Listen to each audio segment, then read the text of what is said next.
Good morning students.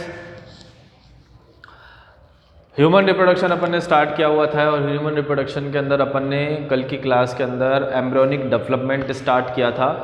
Embryonic development का मतलब है कि भ्रूणीय परिवर्तन, जिसके अंदर अपन ने कुछ स्टेप्स के बारे में पढ़ा था। ठीक है, जो अपनी पहली स्टेज थी वो थी क्लीवेज। क्लीवेज के बारे में अपन ने पढ़ा। दूसरी स्टेज जो थी वो थी अपने मोरुलेशन। तीसरी स्टेज थी ब्लास्टुलेशन। ठीक है, तो ये 3 स्टेप्स अपन पढ़ चुके थे। क्लीवेज के अंदर अपन ने क्या किया कि जो जाइगोट है, जो कहाँ पर है, अभी कहाँ पे बना है जाइगोट, फैलोपियन ट्यूब के एम्पुला वाले भाग में बना है, यानी जो अंडवाहिनी है उसके एम्पुला वाले भाग में क्या बना है, जाइगोट बना है। ठीक है, और वहाँ पर उसका क्लीवेज स्टार्ट होता है और फर्स्ट क्लीवेज के द्वारा वहाँ पर बनती है 2 सेल्ड स्ट्रक्चर। फिर उसमें सेकंड क्लीवेज होता है और वहाँ बनता है 3 सेल्ड स्ट्रक्चर। उसके बाद बनता है 4 सेल्ड स्ट्रक्चर। ठीक है, और 4 सेल्ड स्ट्रक्चर से माइटोसिस एंडोमाइटोसिस स्टार्ट होता है और वहाँ पर 8 से 16 सेल बनती है, जिसको अपन बोलते हैं मोरुलेशन। ठीक है, यानी मोरुला के निर्माण की क्रिया क्या कहलाती है, मोरुलेशन कहलाती है। और उस मोरुलेशन के अंदर अपन ने पढ़ा था कि मोरुलेशन के अंदर बाहर वाली सेल्स को अपन ने बोला परिधीय कोशिका और अंदर वाली सेल को बोला अपन ने इनर कोशिका। ठीक है, परिधीय कोशिकाओं के पास में टाइट जंक्शन है और इनर सेल्स के पास में कैसे हैं, गैप जंक्शंस प्रेजेंट है। ठीक है, उसके बाद क्या होता है कि मोरुला से 64 सेल, मोरुला 8 से 16 कोशिका है और वहाँ से 64 सेल्स बनती है और उस 64 सेल स्ट्रक्चर को अपन बोलते हैं ब्लास्टूला। और ब्लास्टूला जो है वो अपना साइज जो है वो धीरे धीरे बड़ा करता रहता है, जिसकी वजह से जोना पैलिसिडा रप्चर हो जाती है और रप्चर होने की वजह से ब्लास्टूला जो है बाहर निकल जाता है। ब्लास्टूला के चारों तरफ जो ब्लास्टोमियर्स उपस्थित होती है उसको बोलते हैं अपन trophoblast, which act as a nutrition layer बोल सकते हैं, प्रोटेक्टिव लेयर बोल सकते हैं। और साथ में वो एक्स्ट्रा एम्ब्रियोनिक मेम्ब्रेन्स का डेवलपमेंट करती है। और एक्स्ट्रा एम्ब्रियोनिक मेम्ब्रेन है 4 प्रकार की, एमनियन, कोरियन, एलेंटॉइस और यॉक सैक। अभी अपन पढ़ने वाले हैं उसको आज। ठीक है, उसके बाद अगर अपन बात करते हैं कि उसके अंदर इनर सेल मास होता है जो एम्ब्रियो का फॉर्मेशन करता है और इसके अंदर एक कैविटी प्रेजेंट होती है और उस कैविटी को अपन बोलते हैं ब्लास्टोसील कैविटी। ठीक है, यहाँ तक अपन ने पढ़ लिया था। अब अपन को पढ़ना है चौथा आपका जो टॉपिक है वो है इम्प्लांटेशन। ठीक है, डी का है इम्प्लांटेशन,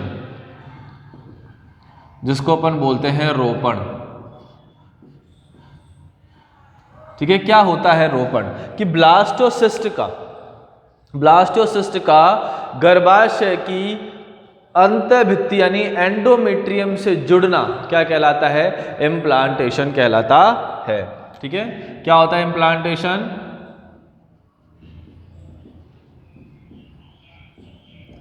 ब्लास्टोसिस्ट का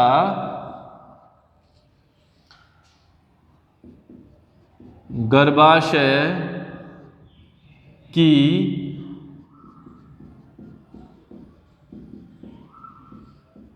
एंडोमेट्रियम से जुड़ना।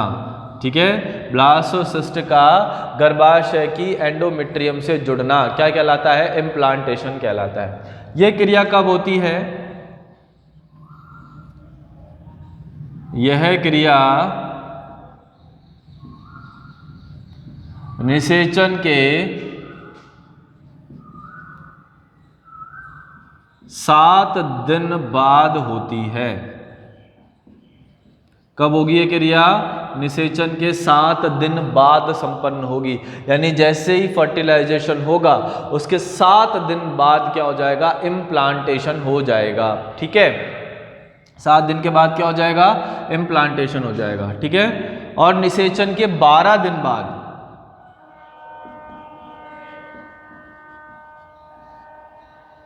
निषेचन के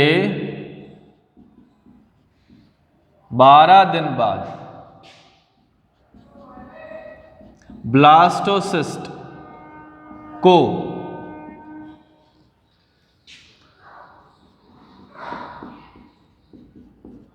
एंडोमेट्रियम भित्ति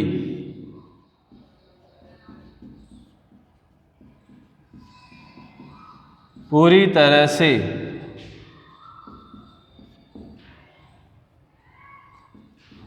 घेर लेती है। ठीक है। तो यहाँ पर क्या होगा, निषेचन के 7 दिन बाद तो क्या होगा, इम्प्लांटेशन हो जाएगा और 12 दिन बाद एंडोमेट्रियम भित्ति उस ब्लास्टोसिस्ट को पूरी तरीके से घेर लेगी। ठीक है, जैसे कि अपन एक डायग्राम के थ्रू देखते हैं कि ये है गर्भाशय,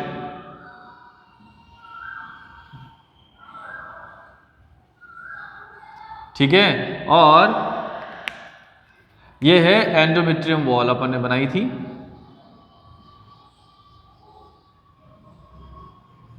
और यहां पर आकर ब्लास्टोसिस्ट अटैच हो जाता है। कौन सी सेल के द्वारा, रॉबर सेल। मैंने आपको बताया था कि रॉबर सेल ग्लू सेल होती है, उस ग्लू सेल के द्वारा क्या होता है, ब्लास्टोसिस्ट यहां पर आके चिपक जाता है इस तरीके से।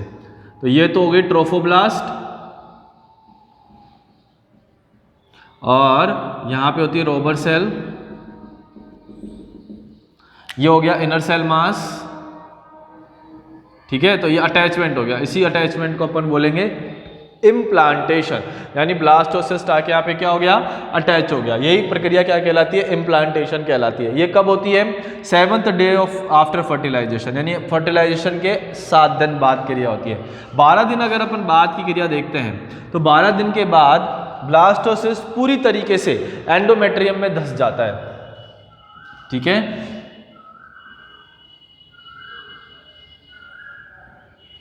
बारह दिन के बाद ब्लास्टोसिस्ट पूरी तरीके से क्या हो जाएगा, एंडोमेट्रियम में धंस जाएगा।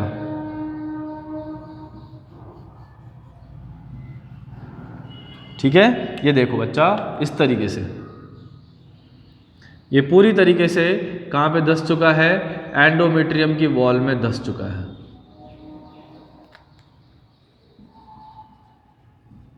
क्लियर। तो ये 12 दिन के बाद होता है, after 12 days, 12 days after fertilization, ठीक है। तो यहां पर क्या होगा, इम्प्लांटेशन के अंदर इम्प्लांटेशन होगा 7 दिन के बाद में, और ब्लास्टोसिस्ट आके 7वें दिन कहां पे चिपक जाएगा, एंडोमेट्रियम की वॉल पे चिपक जाएगा, और निषेचन के 12 दिन बाद क्या होगा, पूरी तरीके से ये एंडोमेट्रियम द्वारा घेर लिया जाएगा। यही प्रक्रिया क्या कहलाती है, इम्प्लांटेशन कहलाती है। और इम्प्लांटेशन कहां पर होता है, मैंने आपको बताया था, साइट ऑफ इम्प्लांटेशन, इम्प्लांटेशन का स्थान fundus part of the uterus, ठीक है, साइट ऑफ इम्प्लांटेशन, यानी रोपण कहाँ होता है, रोपण का स्थान कहाँ है, साइट कहाँ है, तो कहाँ पर होता है, यूट्रस के, गर्भाशय के फंडस भाग में, गर्भाशय के फंडस भाग में क्या होता है, इम्प्लांटेशन होता है। यहां तक आ गया समझ में आपको सबको। तो यहां पर क्या होगा, जोना पेलुसिडा जो होती है वो क्या हो जाती है, रप्चर हो जाती है, जोना पेलुसिडा फट जाती है, क्योंकि ब्लास्टोसिस्ट की साइज क्या हो जाती है, इंक्रीज हो जाती है। जैसे ही जोना पेलुसिडा हटेगी तो ये जो रॉबर सेल है, यहाँ पे जो मैंने रॉबर सेल बनाई है, ये एक्सपोज हो जाएगी, यानी शो हो जाने लग जाएगी, और यही जोना पेलिस रॉबर सेल जो होती है वो एंडोमेट्रियम पर आकर चिपक जाएगी। ठीक है, देखो पहले तो ऐसा था, ये ब्लास्टोसिस्ट है ना, और ये रॉबर सेल थी, और इसके चारों तरफ था जोना पेलुसिडा। ठीक है, जोना पेलुसिडा यहाँ से रप्चर हुई तो ये रॉबर सेल जो है ये क्या हो गई, एक्सपोज हो गई, दिखने लग गई। ठीक है, और इसी रॉबर सेल के द्वारा ये किस पे चिपक जाती है, एंडोमेट्रियम वॉल पे चिपक जाती है। ठीक है, तो इस क्रिया को अपन बोलते हैं इम्प्लांटेशन। अब कुछ इंपॉर्टेंट पॉइंट है यहाँ पर, वो अपन देख लेते हैं। देखो, जोना पेलुसिडा जो है ब्लास्टोसिस्ट अवस्था में आकर हटती है। ठीक है, तो जोना पेलुसिडा का जो काम होता है वो क्या होता है कि जोना पेलुसिडा जो होती है वो एक्टोपिक प्रेगनेंसी को रोकती है। इसको अपन देख लेते हैं। जोना पेलुसिडा एक्टोपिक प्रेगनेंसी को रोकती है। ठीक है, अब ये जो मैंने टर्मिनोलॉजी लिखी है एक्टोपिक प्रेगनेंसी, ये एक्टोपिक प्रेगनेंसी होता क्या है वो अपन देखते हैं। देखो, ब्लास्टोसिस्ट कहां पर आके चिपका, गर्भाशय की अंतःभित्ति के अंदर आके चिपका। ठीक है। अगर जोना पेलुसिडा पहले ही हट जाए तो ये ब्लास्टोसिस्ट जो है वो फैलोपियन ट्यूब पर भी तो चिपक सकता है, क्योंकि रॉबर सेल जो होती है, ठीक है, वो क्या होती है, चिपकने वाली सेल होती है जो एंडोमेट्रियम पर चिपकती है, क्योंकि ब्लास्टोसिस्ट जब यूट्रस में आता है ना तभी जाके जोना पेलुसिडा हटेगी, उससे पहले नहीं हटेगी। ठीक है, अगर उससे पहले हट जाए, ठीक है, तो ये जो रॉबर सेल है वो गर्भाशय के अलावा और कहीं भी चिपक सकती है। ठीक है, तो गर्भाशय के अलावा कहीं और रोपण होना क्या कहलाता है, एक्टोपिक प्रेगनेंसी कहलाता है। ठीक है, गर्भाशय के अलावा किसी भी स्थान पर रोपण, ठीक है, गर्भाशय के अलावा किसी भी स्थान पर अगर इम्प्लांटेशन या रोपण हो रहा है तो उसको बोलेंगे एक्टोपिक प्रेगनेंसी। और इसी एक्टोपिक प्रेगनेंसी को कौन रोकता है, जोना पेलुसिडा। जैसे ही वो ब्लास्टोसिस्ट गर्भाशय में आएगा, जोना पेलुसिडा हट जाएगी, रॉबर सेल बाहर निकल जाएगी और रॉबर सेल एंडोमेट्रियम पर जाके चिपक जाएगी। समझ में आ गया। तो ये जो प्रेगनेंसी अगर कभी ऐसा हो भी जाता है, एक्टोपिक प्रेगनेंसी हो भी जाती है, तो ये कभी भी सक्सेस नहीं होती है, नेवर सक्सेसफुल।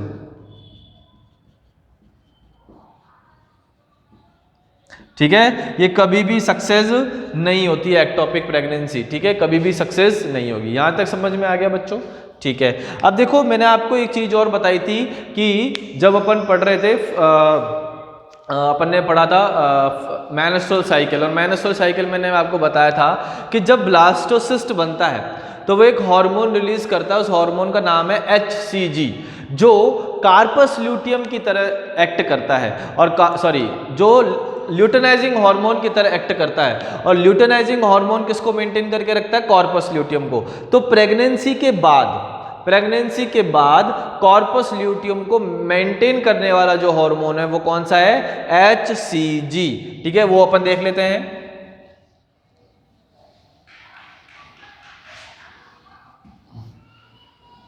ठीक है, तो वो देखो क्या होता है, जैसे ब्लास्टोसिस्ट होता है ना,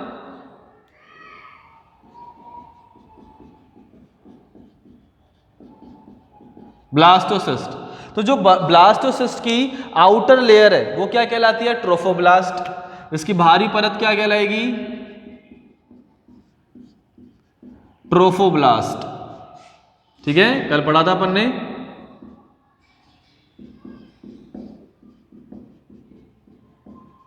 ठीक है, अब ट्रोफोब्लास्ट दो टाइप के हैं, या दो अपन बोल सकते हैं, इसके प्रकार हैं। एक तो होता है सिनसाइटियोट्रोफोब्लास्ट, सिनसाइटियोट्रोफोब्लास्ट, ठीक है, और एक है साइटोट्रोफोब्लास्ट।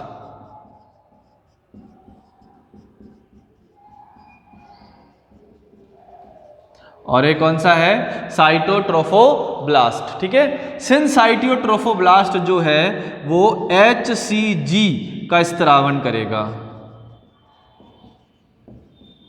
ठीक है, अब ये HCG है क्या, तो देखो HCG का फुल फॉर्म होता है ह्यूमन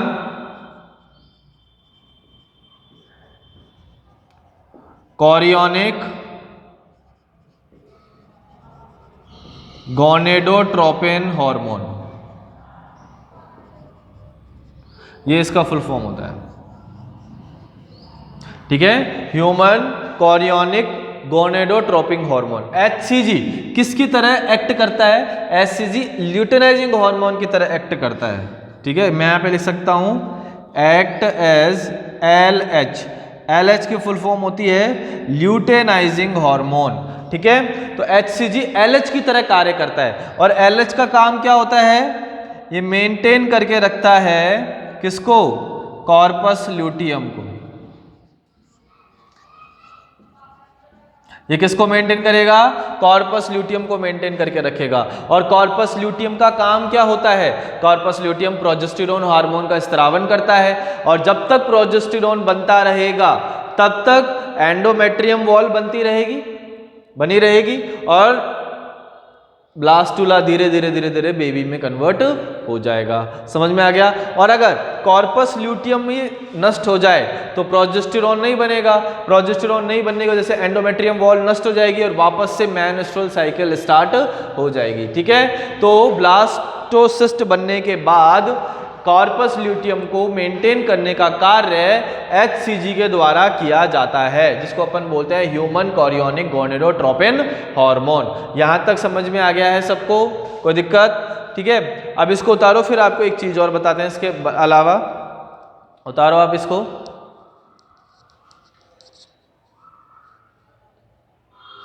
ठीक है, अब देखो एक चीज और हम आप यहां पे बताते हैं, HCG के बारे में अपन पढ़ते हैं, प्रेगनेंसी टेस्ट।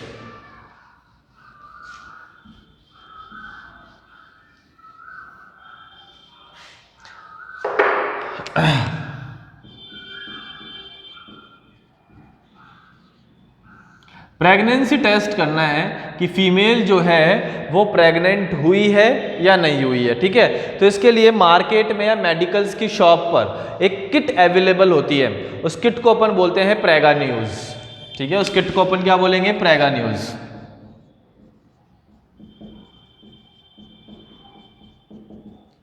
उस किट का नाम क्या है?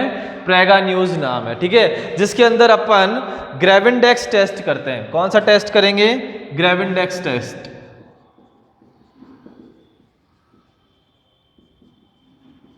ठीक है, अब प्रेगा न्यूज़ के अंदर टेस्ट कैसे करते हैं वो देखो कि यहां पर एक किट होता है, इस तरीके से एक स्लाइड बनी हुई होती है और यहां पर एक ग्रूव बना होता है, गड्ढा होता है एक, जिसको अपन बोलते हैं सैंपलिंग पोर्ट। तो ये है सैंपलिंग पोर्ट। ठीक है, और यहां पर लगी हुई होती है कुछ एंटीबॉडी। ठीक है, और इस एंटीबॉडी का नाम है एंटीबॉडी स्पेसिफिक फॉर HCG। किसके लिए है ये? HCG के लिए। ये तो फीमेल क्या करती है? अपने मूत्र को, अपने यूरिन को, ठीक है, इस सैंपलिंग पोर्ट में डालती है। ये यूरिन यहाँ पर इस सैंपलिंग पोर्ट में उन्होंने डाल दिया। क्या डाला है यहाँ पे? यूरिन यानी मूत्र डाला है। ठीक है, अगर प्रेगनेंसी है तो मैंने आपको बताया था कि ब्लास्टोसिस्ट जो है कौन सा हार्मोन बनाता है? HCG हार्मोन बनाता है। ठीक है, तो अगर प्रेग्नेंट है लेडी तो HCG बनेगा वहां पर, क्योंकि ब्लास्टोसिस्ट बना तो HCG भी बनेगा। तो HCG कहां पे आके चिपक जाएगा? इन एंटीबॉडी पर आकर चिपक जाएगा। ठीक है, जिसकी वजह से दो रेड लाइन बनेगी यहां पर, जिसकी वजह से क्या बनेगी? दो रेड लाइन बनेगी। ठीक है, और दो रेड लाइन का बनना क्या होता है? प्रेगनेंसी को इंडिकेट करता है। ठीक है, दो रेड लाइन का बनना प्रेगनेंसी बताता है। ठीक है, और अगर यूरिन के अंदर HCG है ही नहीं, ठीक है, तो ये दो रेड लाइन का यहाँ पे दो रेड लाइन यहाँ पर नहीं बनेगी, दो रेड लाइन यहाँ पे नहीं बनेगी, जिसकी वजह से पता चलेगा कि प्रेगनेंसी रिपोर्ट क्या है? नेगेटिव है। तो इस तरीके से अपन टेस्ट करते हैं प्रेगा news. It's that clear now? ठीक है, उतार लो इसको आप, फिर आगे बढ़ते हैं अपन कि ये अपना जो है 4th स्टेप कंप्लीट हो चुका है, जिसका नाम है रोपण। अब रोपण के बाद क्या होगा? गैस्टुलेशन, ग्रेस्टुला का निर्माण होगा रोपण के बाद में। ठीक है, यहां तक पढ़ो, उतारो, फिर आगे पढ़ते हैं इसको।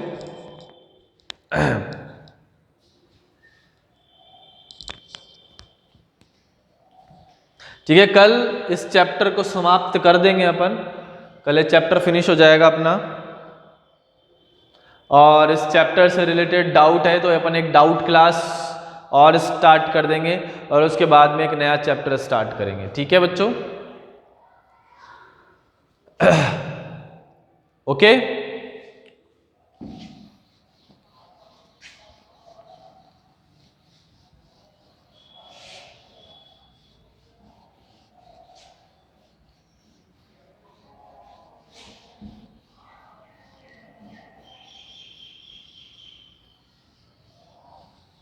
तो अपना जो 5th स्टेप है वो 5th स्टेप है ग्रेस्टुलेशन।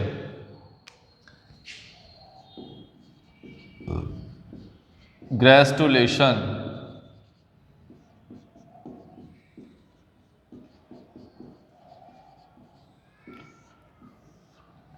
क्या होता है ग्रेस्टुलेशन? ग्रेस्टुला का बनना ही क्या कहलाता है? ग्रेस्टुलेशन कहलाता है। ग्रेस्टुला का निर्माण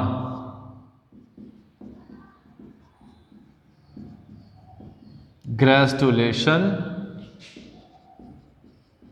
कहलाता है। ठीक है, ग्रेस्टुला का निर्माण क्या कहलाएगा? ग्रेस्टुलेशन कहलाएगा। अब ग्रेस्टुलेशन में यहाँ पर दो घटनाएं होती है, दो इवेंट यहाँ पर होते हैं। यहाँ पे दो घटनाएं होती है। एक घटना तो ये होती है पहली वाली कि यहाँ पर ब्लास्टोमियर का विभेदीकरण होता है।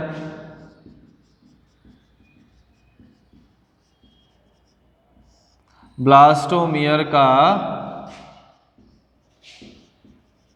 विभेदीकरण होगा, यानी यहां पर ब्लास्टोमियर जो है 3 जनन स्तरों का निर्माण करेगी। यहां पर क्या होगा? 3 जनन स्तर बनेंगे, और 3 जनन स्तर का नाम क्या है? एक्टोडर्म, मेसोडर्म और एंडोडर्म।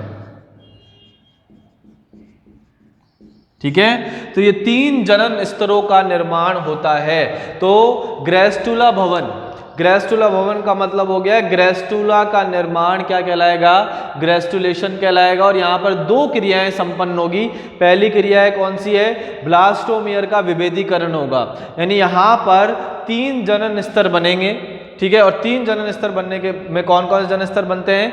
एक्टोडर्म बनती है, मेसोडर्म बनती है और एंडोडर्म बनती है। ठीक है, तो एक्टोडर्म, मेसोडर्म और एंडोडर्म का बनना क्या इंडिकेट करता है, क्या दर्शाता है? ये दर्शाता है कि कौन सी प्रक्रिया हो रही है? यहाँ पर ग्रेस्टुलेशन की प्रक्रिया हो रही है। तो तीनों लेयर्स का बनना ये दर्शाता है कि क्या बन चुका है? ग्रेस्टुला बन चुका है। और ग्रेस्टुला कब बनता है? रोपण के बाद। कहाँ पर?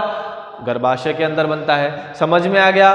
दूसरा जो होगा इसके अंदर, दूसरा जो क्रिया होगी वो होती है मॉर्फोजेनेटिक मूवमेंट। दूसरी क्रिया क्या होती है? मॉर्फोजेनेटिक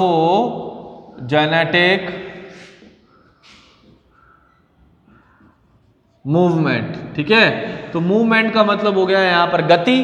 तो यहाँ पर क्या होता है? आकारिकी अनुवांशिकी गति होती है। ठीक है, तो देखो यहाँ पर क्या होगा कि जैसे ही ग्रेस्टुला बनेगा, ठीक है, तो ग्रेस्टुला बनने के दौरान ब्लास्टोमियर अपने एक निश्चित स्थान पर जाकर, एक निश्चित स्थान पर जाकर क्या हो जाएगा? आप बोल सकते हो मूव कर जाएगा, एक निश्चित स्थान पर जाकर अपनी जगह बना लेगा वहां पर।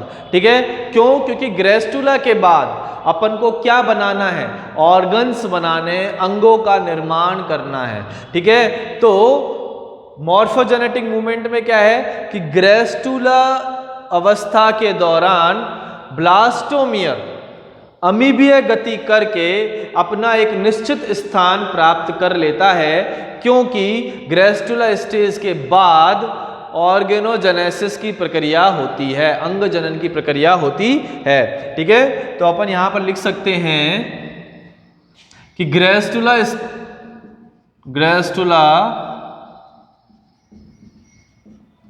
अवस्था के दौरान ब्लास्टोमियर अमीबीय गति करके एक निश्चित स्थान प्राप्त करता है, क्योंकि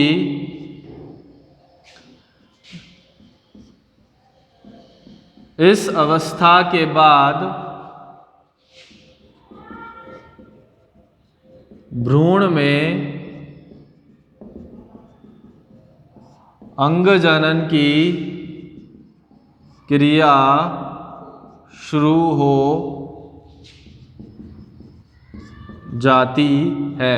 क्योंकि इस अवस्था के बाद भ्रूण में अंगजनन की क्रिया शुरू हो जाती है। ठीक है, तो यहाँ पर गति हो रही है, तो गति होने के लिए क्या चाहिए, एनर्जी भी तो चाहिए बच्चों। ठीक है, तो यहाँ पर क्या चाहिए, मैक्सिमम एनर्जी चाहिए होती है इस अवस्था के अंदर। क्या चाहिए होती है, मैक्सिमम एनर्जी रिक्वायर्ड। ठीक है, इस अवस्था के अंदर सबसे ज्यादा एनर्जी चाहिए होती है, और एनर्जी के लिए ऑक्सीजन भी चाहिए होगी। तो यहां पर कंज्यूम मैक्सिमम ऑक्सीजन, तो ग्रेस्टुला अवस्था के अंदर सबसे ज्यादा ऑक्सीजन खर्च की जाती है, क्योंकि यहां पर एनर्जी चाहिए मूवमेंट के लिए। ध्यान रखना, तो कौन सी अवस्था के अंदर सबसे ज्यादा ऑक्सीजन काम आएगी, तो सबसे ज्यादा ऑक्सीजन कहां पे काम आएगी, ग्रेस्टुला अवस्था के अंदर काम आएगी। ठीक है, तो ये प्रक्रिया कहलाती है ग्रेस्टुलेशन। ठीक है, तो ग्रेस्टुला का निर्माण ग्रेस्टुलेशन कहलाएगा। ठीक है, यहाँ पे दो क्रियाएं संपन्न होगी, एक होगी ब्लास्टोमियर का विभेदीकरण, 3 जनन स्तर बनेंगे, एक्टोडर्म, मेसोडर्म और एंडोडर्म। ठीक है, उसके बाद अपन बात करते हैं मॉर्फोजेनेटिक मूवमेंट, यानी आकारिक अनुवांशिकी गतियां होती है यहाँ पर, जिसमें ब्लास्टोमियर अमीबीय गति करके अपना एक निश्चित स्थान प्राप्त करता है, क्योंकि इस क्रिया के बाद में अंग जनन की क्रिया करनी है, तो हर ब्लास्टोमियर एक अंग का निर्माण करेगा। ठीक है, और यहाँ पर सबसे ज़्यादा एनर्जी की रिक्वायरमेंट होती है, क्यों होती है, क्योंकि गति कर रहा है और एनर्जी की रिक्वायरमेंट है, इसलिए यहाँ पर सबसे ज़्यादा ऑक्सीजन की खपत भी होगी। तो कौन सी अवस्था में सबसे ज़्यादा ऑक्सीजन खर्च होती है, ग्रेस्टुला अवस्था के अंदर सबसे ज़्यादा ऑक्सीजन खत्म होती है। यहाँ तक समझ में आ गया आप सभी को। ठीक है, उतारो। फिर उसके बाद अपन पढ़ते हैं एक्स्ट्रा एम्ब्रियोनिक मेम्ब्रेन, अतिरिक्त भ्रूणीय झिल्लियाँ।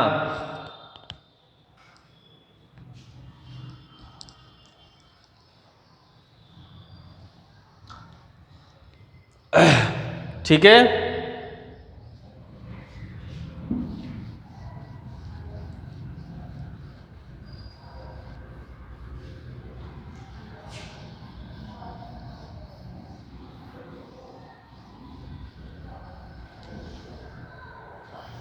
तो देखो अब अपन बात करते हैं अतिरिक्त भ्रूणीय झिल्लियों की। एक्स्ट्रा एम्ब्रियोनिक मेम्ब्रेन, अतिरिक्त भ्रूणीय झिल्लियां। तो इसमें 4 प्रकार की झिल्ली है। ठीक है, पहली जो झिल्ली है वो होती है एमनियन,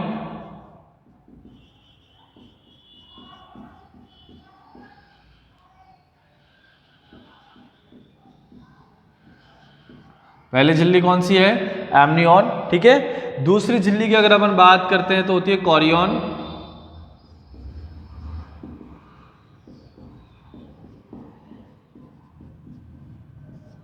ओके। तीसरी है एलेंटॉइस,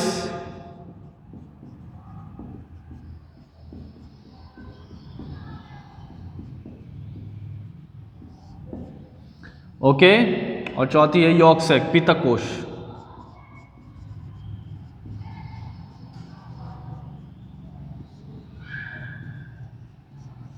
ओके, तो ये 4 प्रकार की झिल्लियां होती है जिसको अतिरिक्त भ्रूणीय झिल्लियां कहते हैं। पहला होता है एमनियन, दूसरा होता है कॉरियन, तीसरा होता है एलेंटॉइस और चौथा होता है यॉर्क सैक। ये 4 झिल्लियां होती है। ठीक है, अब एमनियन झिल्ली के बेस पर एनिमल्स जो होते हैं वो 2 प्रकार के होते हैं। एक होता है एमनियोटा, एमनियोटा, एमनियोटा के अंदर क्या होता है, एमनियन झिल्ली उपस्थित होती है। यहां पर एमनियन मेम्ब्रेन प्रेजेंट, इसका मतलब होता है प्रेजेंट। तो यहां पर एमनियन मेम्ब्रेन क्या है, प्रेजेंट है। ये किस किस में मिलेगी आपको, रेप्टिलिया, एवीज और मैमल्स में। इसके एग्जाम्पल अपन लिख सकते हैं रेप्टिलिया, एवीज और मैमल्स। ठीक है, और एक होता है एन एमनियोट, एन एमनियोटा। ठीक है, यहां पर एमनियन मेम्ब्रेन एब्सेंट होगी।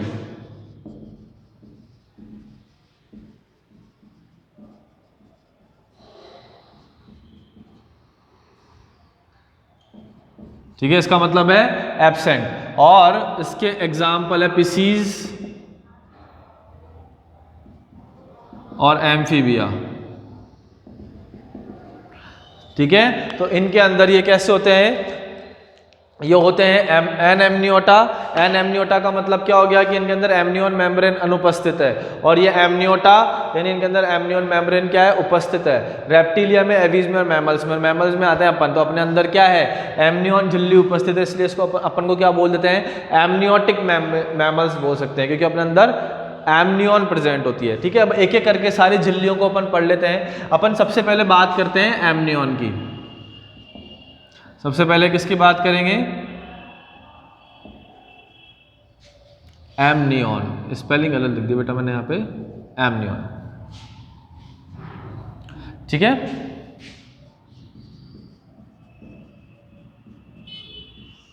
ठीक है, तो एमनियोन दो परतों से मिलकर बना होता है, आउटर और इनर। आउटर होती है मेसोडर्म और इनर होती है एक्टोडर्म।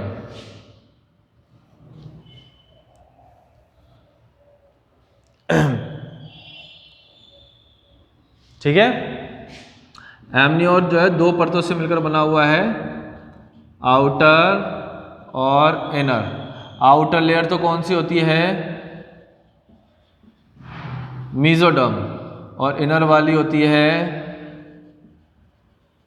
एक्टोडर्म। ठीक है, एक मिनट,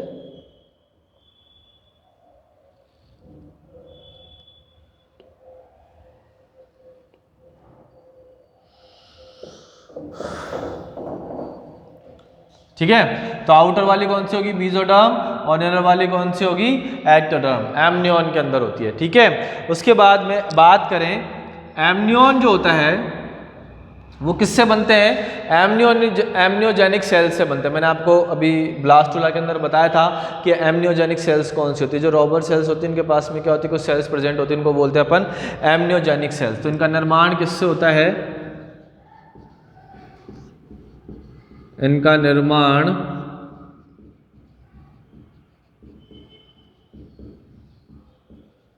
एमनियोजेनिक कोशिकाओं से होता है। ठीक है, और इनके अंदर भरा हुआ होता है, इनके अंदर क्या उपस्थित होती है, एमनियोन के अंदर एमनियोटिक गुहा,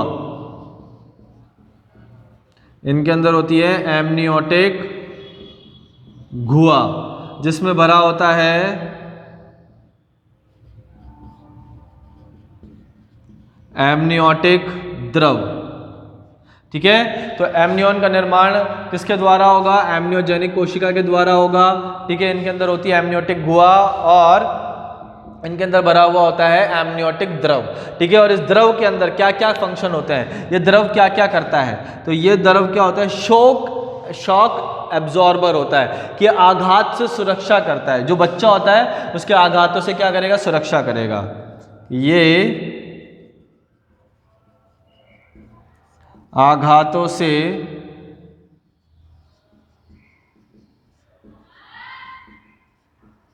सुरक्षा करता है, कि अगर कोई धक्का भी लग जाता है तो द्रव होता है वो एडजस्ट कर लेता है अंदर बेबी को। ठीक है, दूसरी चीज, ये स्विमिंग जो एम्ब्रियो होता है उसको सूखने से बचाएगा, कि ये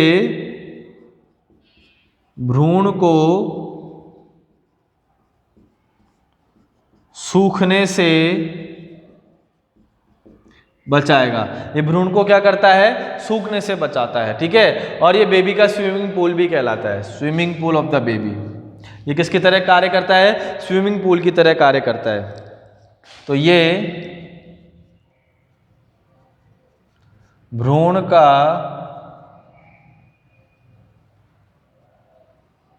भ्रूण के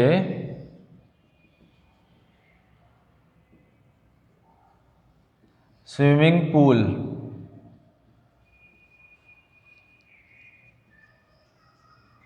की तरह कार्य करता है। ठीक है, तो ये आघातों से सुरक्षा करेगा, भ्रूण को सूखने से बचाएगा और भ्रूण के स्विमिंग पूल की तरह कार्य करेगा। ठीक है, तो देखो इस तरीके से कि ये है मान लो एमनियोनिक, यहाँ पर प्लेसेंटा है। अभी प्लेसेंटा कैसे बनेगा वो भी देखेंगे। ये क्या है, प्लेसेंटा। ठीक है। और यहां से नाभि रज्जु निकली हुई है, इसको अपन ने बोला है नाभि रज्जु, ठीक है, जिसको अपन बोलते हैं अम्बिलिकल कॉर्ड। और यहां से भ्रूण अटैच है, और ये है एमनियोटिक द्रव। ये झिल्ली क्या है, ये द्रव कौन सा है, एमनियोटिक द्रव, और ये झिल्ली कौन सी है, एमनियन। तो इस तरीके से होता है, ठीक है। तो ये जो भ्रूण है ये द्रव के अंदर तैरता रहता है, इसलिए इसको क्या बोल देते हैं अपन, स्विमिंग पूल कह देते हैं, ठीक है। साथ में या द्रव है जो आघातों से सुरक्षा करेगा और भ्रूण को सूखने से बचाएगा, ठीक है। तो पहली झिल्ली कौन सी होगी, एमनियन होगी, जिसकी आउटर मेम्ब्रेन मेसोडर्म की और इनर मेम्ब्रेन जो होती है वो एक्टोडर्म की बनी हुई होती है, ठीक है। और इसका निर्माण एमनियोजेनिक कोशिका से होता है, क्लियर। और एमनियोटिक गुहा के अंदर होता है एमनियोटिक द्रव, आघातों से सुरक्षा करेगा, भ्रूण को सूखने से बचाएगा और भ्रूण के स्विमिंग पूल की तरह कार्य करेगा। समझ में आ गया। फिर अपन बात करते हैं कोरियन की, दूसरी झिल्ली, मिटा देते हैं इसको।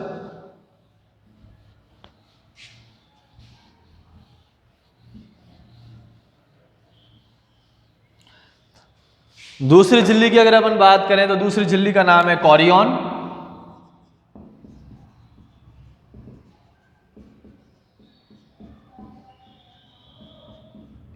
ठीक है। तो कोरियन के अंदर जो आउटर है वो तो है एक्टोडर्म, और जो इनर है वो है मेसोडर्म। और कोरियन का काम क्या होता है कि ये प्लेसेंटा के निर्माण में मदद करता है, ये प्लेसेंटा का निर्माण करता है, ठीक है। तीसरी जो झिल्ली है वो है एलेंटॉइस,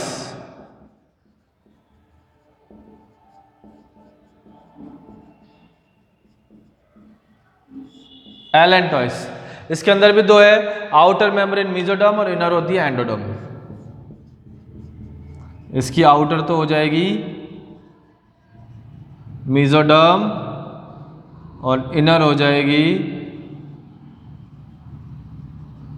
एंडोडर्म। और एलेंटॉइस का फंक्शन क्या होगा, एक्सक्रीशन का, उत्सर्जन का। इसका मेजर फंक्शन क्या है, उत्सर्जन का। ये क्या करती है, जो वेस्ट होता है उसको स्टोर करती है, ठीक है, स्टोर नहीं करती, डायरेक्ट क्या करती है, एक्सक्रीट करती है, ठीक है। तो उत्सर्जन का काम होता है एलेंटॉइस का। और फिर लास्ट में है यॉर्क सैक, लास्ट झिल्ली।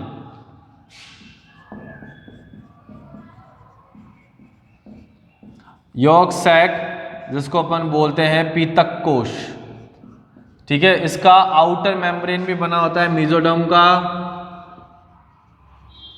और इनर बना हुआ होता है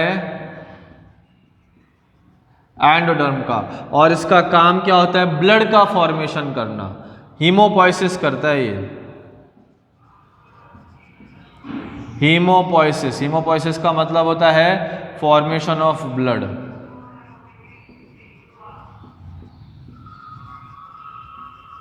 ठीक है। तो ये किसका फॉर्मेशन करेगा, ब्लड का फॉर्मेशन करेगा। समझ में आ गया, इन एम्ब्रियो। तो भ्रूण के अंदर ब्लड का फॉर्मेशन करता है। 4 प्रकार की झिल्लियां होती है, इसको अपन ने बोला है एक्स्ट्रा एम्ब्रियोनिक मेम्ब्रेन, ठीक है बच्चों। उतारो इसको, फिर अपन नेक्स्ट कल की क्लास के अंदर इस चैप्टर को कंप्लीट कर लेंगे, ठीक है। तो आज ये कंप्लीट हो चुका है अपना ग्रेस्टुलेशन, इम्प्लांटेशन कंप्लीट हो चुका है। कल अपन को 2 चीजें पढ़नी है। एक अपन को पढ़नी है ऑर्गेनोजेनेसिस की, अंग का निर्माण कैसे होता है, प्लेसेंटा कैसे बनेगा, और फिर अपन को पढ़ना है लैक्टेशन, ठीक है। पार्ट्रेशन पढ़ना है कि प्रसव कैसे होता है, और उसके बाद में पढ़ना है लैक्टेशन यानी दुग्ध का निर्माण कैसे होता है, दुग्ध का स्त्रावण कैसे होता है, ठीक है। तो कल लास्ट लेक्चर लेंगे और कल लास्ट लेक्चर के अंदर अपन ये चैप्टर जो है वो कंप्लीट कर देंगे, ठीक है। इस चैप्टर का समापन कर देंगे कल। Okay, thank you so much, bye bye, Tata.